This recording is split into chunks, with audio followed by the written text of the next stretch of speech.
नमस्कार मित्रांनो, येत्या 2 सप्टेंबरला सोमवती अमावस्या आहे. त्यामुळे 5वा श्रावण सोमवारचा उपवास धरायचा की नाही असा संभ्रम भक्तांमध्ये आहे. तर ज्योतिषीचार्य आनंद पिंपळकर यांनी हा गैरसमज दूर केलेला आहे. पाहूया. मराठी पंचांगानुसार सोमवती अमावस्या तिथी 2 सप्टेंबरला पहाटे 5:21 पासून 3 सप्टेंबरला सकाळी 7:24 असणार आहे. उदय तिथीनुसार 2 सप्टेंबरला पिठोरी अमावस्या असणार आहे. अशा स्थितीत पिठोरी अमावस्या पितरांसाठी विशेष मानली जाते. त्याशिवाय पिठोरी अमावस्या ही शुभ मानली जाते.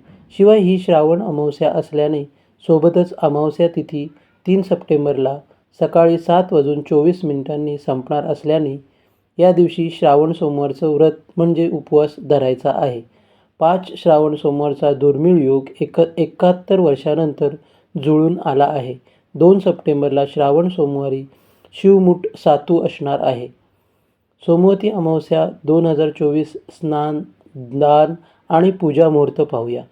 2 सप्टेंबर रोजी पहाटे 4:38 ते 5:24 पूजा मुहूर्त आहे सकाळी 6:09 ते 7:44 पिठोरी अमावस्येला बैलपोळा सण साजरा करण्याची परंपरा आहे.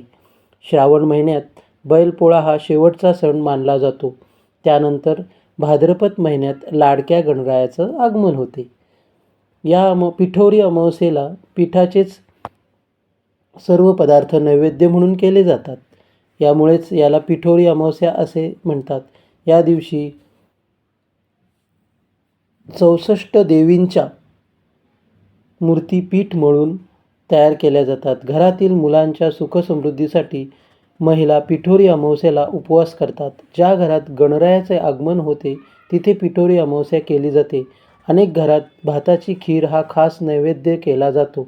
याशिवाय अमावस्येला पितृदोषांपासून मुक्तीसाठी उपाय केले जातात.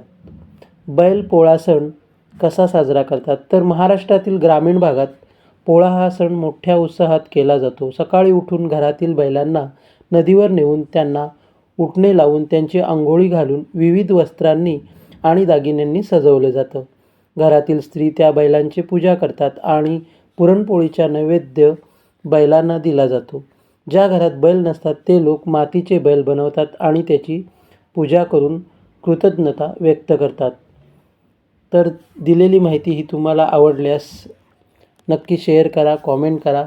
मित्रांनो, असेच माहितीसाठी चॅनलला सबस्क्राईब करायला विसरू नका. धन्यवाद.